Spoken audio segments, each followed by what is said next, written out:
So, the NASDAQ 100 is set to enter the best opening 6 months to a year ever.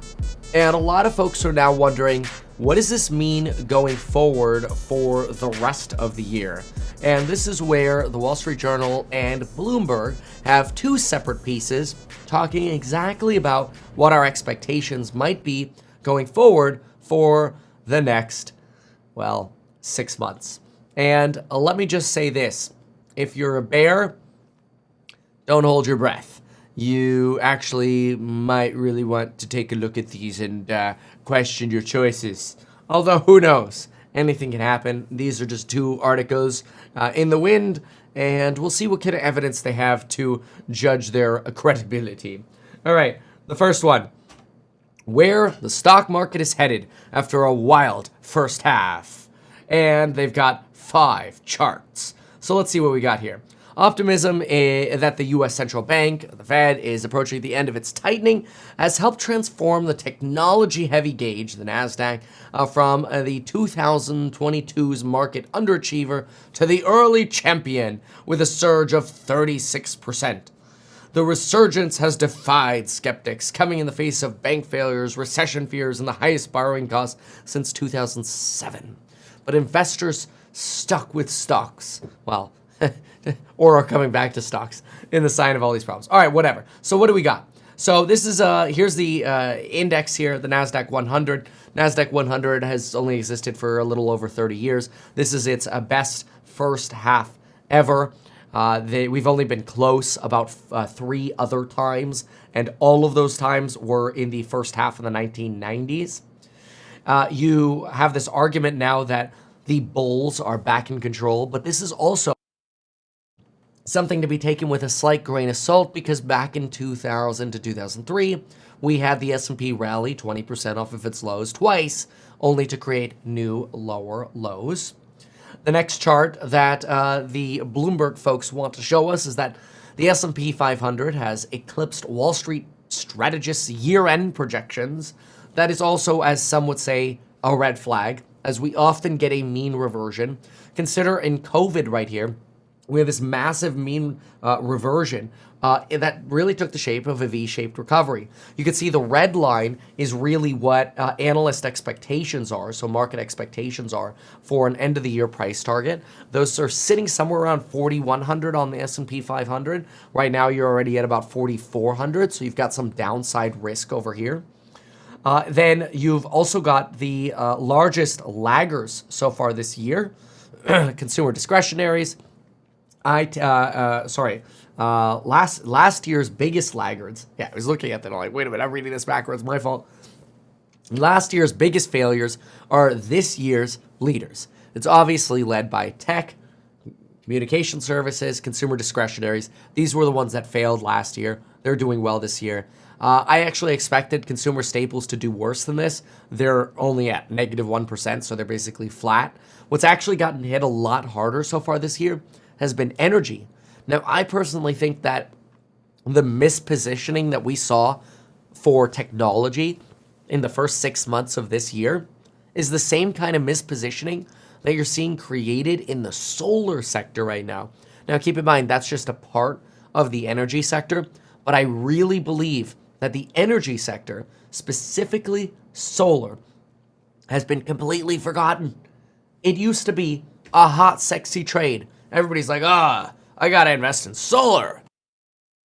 I need my solar ETFs, and I gotta get my exposure to panels and panel manufacturers and, even like Array, which manufactures the mounts for panels, or inverter companies, SolarEdge, Enphase, whatever. Even Generac got in the craze with batteries. That bubble popped hard, but I think it's overextended to the point where there probably will be some mean reversion, just like what we saw in tech at the beginning of this year. It'll come for solar. I'm pretty well convinced, especially since, and we were talking about this in the course member live stream on Friday, we believe, based on some just initial research that we're doing, solar will probably exceed earnings expectations this year and still grow in the neighborhood of 30 to 40%, which is pretty remarkable. We were talking about some of that research in the Course Member Live on Friday. Remember, you could get lifetime access to that. Link down below. Click that first link there. Go to meetkevin.com. Make sure to join before Friday, as we've got a large and massive price increase, a coupon expiration happening on Friday as we release more lectures this weekend for all of the courses, Stocks and Psych, the Zero to Millionaire Real Estate, and more for the Productivity and AI course, which is very exciting.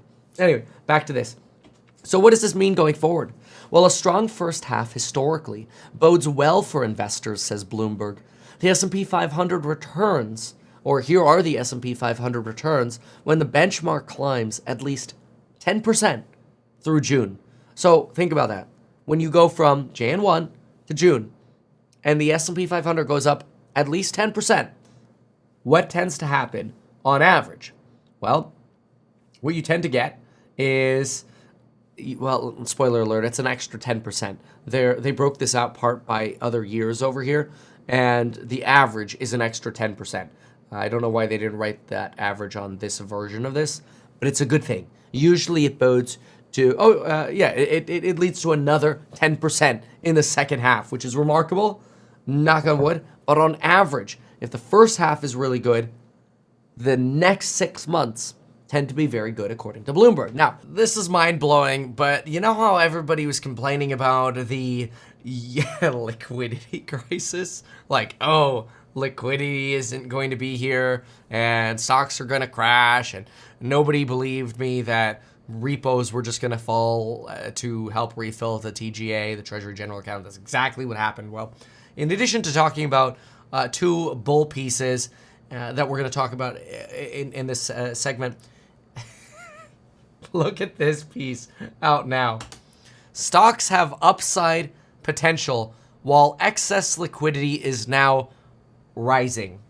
Yes, I'll hide myself here for a moment. Now all of a sudden, the mainstream narrative has flip-flopped. It's gone from, oh my god, there should be a lack of liquidity, to, ooh, liquidity is rising. This is going to be great for stocks in the second half.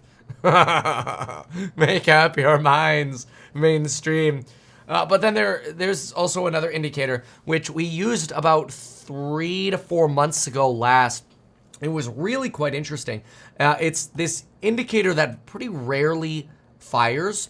We last covered, it's this indicator called the Kopach indicator. We last covered this about 3 to 4 months ago, and it fired off a signal that maybe now is turning into buy time. And that indicator is right here again, and it is reiterating through an adapted version, yet another buy signal. What does the Wall Street Journal have to say about this? Because they also have a piece. Take a look at the title of this one. This one's kind of exciting too. This bull market is just getting started, traders bet. Everyone wants a piece of the new bull market. Traders are piling into bullish options bets that would profit if the recent stock rally continues. And so this is where I would also just like to throw in a little bit of a two-sided heads up. One heads up is that we're probably in a position where a pullback would be healthy. Some form of modest pullback would be very healthy and expected at this point. That's a big deal. So think about that. Because if you have a pullback, which usually you do, the S&P 500 usually sells off by 3 to 5%, somewhere around every 2 to 3 months. And I'm not just making that up. In fact, Deutsche Bank had a piece literally saying that. Here is that piece. I like to show you my sources. Right here. Modest sell-off, now arguably overdue. The S&P 500 sells off by 3 to 5% on average every 2 to 3 months. Now at over 3 months, since the last meaningful sell-off in March, the duration rally is in the 85th percentile, and a sell-off is now arguably overdue. Okay, so what does that mean? Well, what that means is if you're betting on options right now, one thing to keep in mind is, especially if you have near-term dated options, you're probably going to paper hand them in a near-term sell-off. So there's a high risk of paper handing if you hold short-term options going into a potential near-term pullback. Okay, keep that in mind. Now, another thing for options is volatility right now, epically low. Now that's great. Now, you already know this if you've taken the Stocks on Sight course. But what do you want to do with volatility when it comes to options? Surprise, surprise. It's the same thing. It's buy low, sell high. In other words, you generally do want to buy options when volatility is very low. Every time you buy options, you should be looking at stocks. These are some of the new lectures that we're going to have coming out, new additional lectures, since we already cover a lot of this. But we'll have more lectures on this coming out this weekend. But one of the reasons you want to buy with low volatility is because your options premiums on call options are a lot lower, or even put options. They're a lot lower than when volatility is high. It's because of the Black-Scholes model for pricing options. It's just the way it is. Volatility is one of the factors of pricing. And you generally want to sell when volatility is high. So what you want to do is make sure you are evaluating what the volatility levels are of stocks that you're considering investing in or not investing in right now. And so you should be looking every time you think about doing options at a particular stock and saying, okay, what's my volatility been over the last 30 days? How does that compare to the last year? And am I buying at a relative high or a relative low?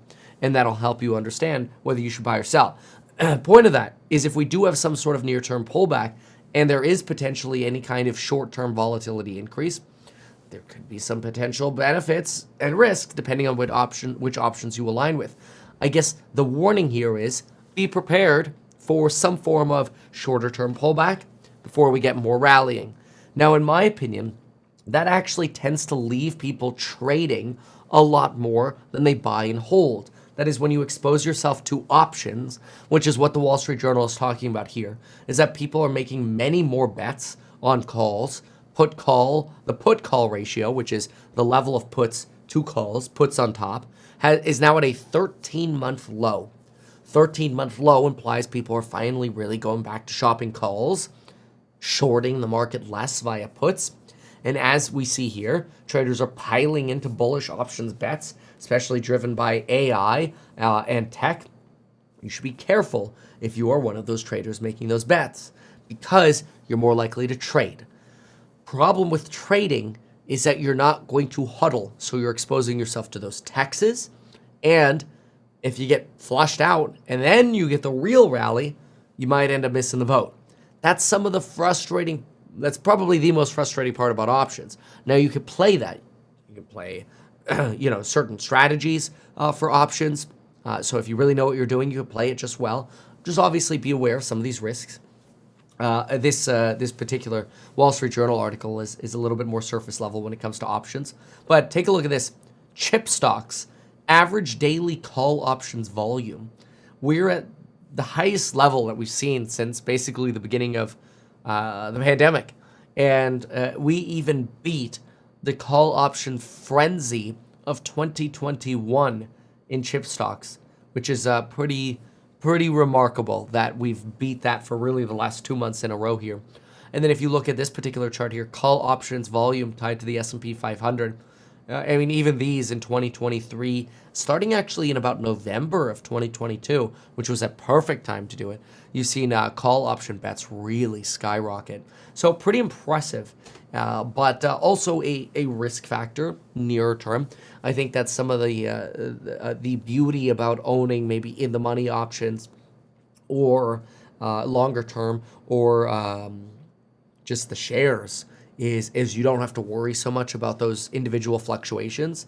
Mostly because I think some folks are under the impression of, you buy an option like 45 days out, which is usually a pretty profitable time to buy options, and your goal is to try to make a lot of your money within the first 21 days usually if you're buying. But anyway, if you go through a week of red or 2 weeks of red, and you're now 2 weeks into your 45-day options, you're at 30, you've got another 9 days for your strategy to play out. After weekends, it's like, you start getting a little nervous. So in other words, be careful. Now, the good news is, longer term, these pieces are pretty bullish, and we are seeing inflows that are pretty strong into the market. Go back to Deutsche Bank for a moment and consider this. Right now, you have a discretionary investor positioning slightly down, especially as we've seen some money taken out of exchange-traded funds in tech over this last week following 13 weeks of inflows. What do we have? We're actually only about a quarter of one standard deviation above the average for positioning right now. So we've seen this shift recently, sort of like a Z-score measure. Ignore all that crap. Point is, we're starting to trend back to being more bullish on the market, going towards overweight. Most investment advisors are actually still underweight. Now that's a separation, right? This right here talks about investors themselves, retail, and then institutional investors and your fund managers are still about 32% underweight the market, which is really incredible. So something else to keep in mind. Now, as far as markets overall, in Deutsche Bank's opinion, they think that most of the discretionary positioning right now, so retail investors choosing where to be with their stocks, most of it is geared towards the reality of a soft landing. So if we don't get a soft landing, it's going to hurt. But I think a lot of us are quite well aware of that. It also seems like we'll have some form of a muted reaction from this mutiny in Russia. And bigger catalysts will really be how long is higher for longer. Although, quite frankly, even that, I'm not sure if that's the real catalyst markets care about right now. And it seems more like markets care about what's going to end up happening with earnings. Will earnings beat or will earnings miss? I mean, the terminal Fed funds rate right now is projected to sit at, let's see here, let's grab it here, and then let's look at the 5-year break even as well. So terminal Fed funds rate right now still sitting at 5.29. That's only slightly pricing in one more rate hike. That's really not a big deal. You also have, let's see here, you've also got the 5-year break even. 5-year break even, very well anchored, down to 2.16. That's actually pretty good. It'd be nice if it were falling. Really, you might have to end up getting another rate hike from the Fed to get this to push down. Markets are now seeing the terminal rate as of today, terminal rate being priced in for November. And then your first cuts pricing in for March, with probably a full percentage points of cuts priced in for November of 2024. Of course, that pricing metric could change, and we'll see how earnings hold up between now and then. But so far, there don't seem to be horrible red flags from the mutiny, don't seem to be horrible red flags from oil or energy, no horrible red flags from commodities, no horrible red flags on inflation. We do have an inflation catalyst this week, PCE coming out on Friday. We'll talk more about that later. But beyond that, this is, I'm very curious to see how the week starts off here. Came off a little bit of a rough 4-day week last week. And fingers crossed we have a little bit of a stronger one here. But again, any kind of near-term pullback, totally expected with the rally that we've seen so far. So don't get nervous. I personally am all in. Yeah, I know that makes me biased, but I'm looking at the bear arguments every single day, and nothing scares me. And you know, just like in January of 2022, when I put all the pieces of the bear puzzle together, everybody knew. The entire world knew within 24 hours. Like, oh my God, this is a poop show. And I will always be the first to let you know when I change my mind. As much as there are going to be some people who hate me for changing my mind, I'll always change my mind. After all, I am wearing a suit and sitting without pants on with a Hello Kitty coffee mug. So then again, consider the source, I suppose. Now, I want you to know this. When it comes to AI, time is what's going to make you money. And if you can prove that value to an employer, you'll always be able to be employed. So this is another way of making sure that you don't get replaced by